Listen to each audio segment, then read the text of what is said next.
চুরি ডাকাতি ছিনতাই প্রতিরোধে মানুষের অংশগ্রহণ প্রয়োজন এবং তার সঙ্গে আইন শৃঙ্খলা বাহিনী যদি যুক্ত হয় তাহলে অপরাধ নিয়ন্ত্রণ করা সম্ভব। কিন্তু সমস্যা হলো, মানুষ যখন নিজের হাতে আইন তুলে নেয় তখন এমন কিছু অঘটন ঘটে যেটা আবার ভিন্ন পরিস্থিতির জন্ম দেয়।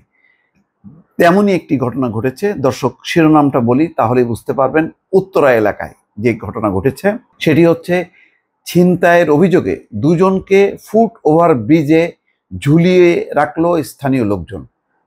বোঝেন অবস্থা, ছিনতাইয়ের অভিযোগে। তার মানে মানুষ কি পরিমাণ ত্যক্ত বিরক্ত হচ্ছে, যখন তারা সুযোগ পাচ্ছে, চান্স পাচ্ছে, তখন কিন্তু আর ছাড় দিচ্ছে না।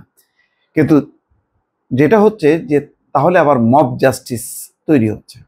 লোকজন যদি সচেতন, লোকজন যদি সংগঠিত হয়, অপরাধীদেরকে যদি ধরে পুলিশের কাছে সুপর্দ করে, তাহলে সেটাই হচ্ছে সর্বোত্তম পন্থা।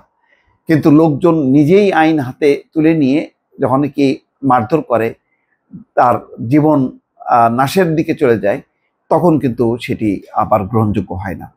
ফলে এই ভারসাম্যটা যদি তৈরি করা না যায়, তাহলে কিন্তু আবার মানুষের অংশগ্রহণ, সামাজিক সচেতনতা তৈরি করা, এইগুলো কিন্তু সম্ভব হবে না এবং আইন শৃঙ্খলা রক্ষাকারী বাহিনীও সেটি মোকাবেলা করতে পারবে না আইন শৃঙ্খলা পরিস্থিতি।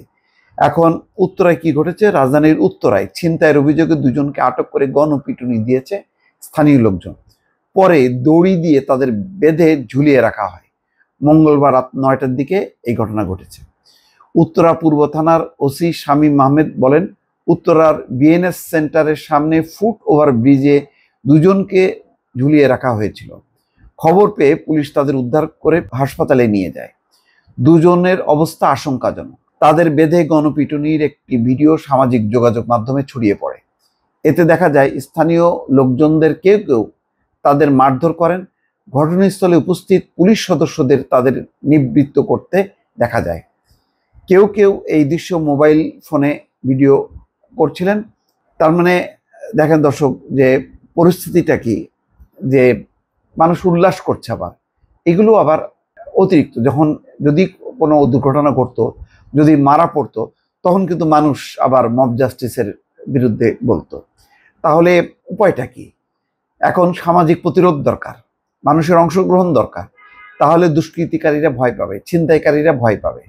কিন্তু মানুষ যদি সেই প্রতিরোধের নাম করে যদি তাদের একেবারে জীবন একেবারে নাই করে দেয়, তাহলে তো সেটা আবার অনুচিত কাজ হবে। ফলে খুব ডিফিকাল্ট। এখন এই কঠিন অবস্থার মধ্যে অন্তর্বর্তী সরকার যৌথ অভিযান চালাচ্ছে। আজকে প্রায় বহু জায়গায় অভিযান চলেছে, প্রায় 5 শতাধিক লোকজন আটক করা হয়েছে। এর মধ্যে কতজন আসলে অপরাধী, কতজন নিরপরাধী, সেটাও দেখার দরকার। এবং এইসব অভিযানে আবার যেটা হয়, নিরীহ লোকজন মানে হয়রানির শিকার হয়, প্রকৃত অপরাধীরা আবার ঠিকই গা ঢাকা দেয়। ফলে খুব সতর্কতার সাথে, মানুষজন সচেতনতার সাথে যদি অভিযান চালানো যায়, তাহলে এই বর্তমানে যে একটা অস্থির অবস্থা আইন শৃঙ্খলা পরিস্থিতি নিয়ে, সেটি হয়তো নিয়ন্ত্রণ করা সম্ভব হবে। দর্শক, ভালো থাকবেন। আল্লাহ হাফেজ।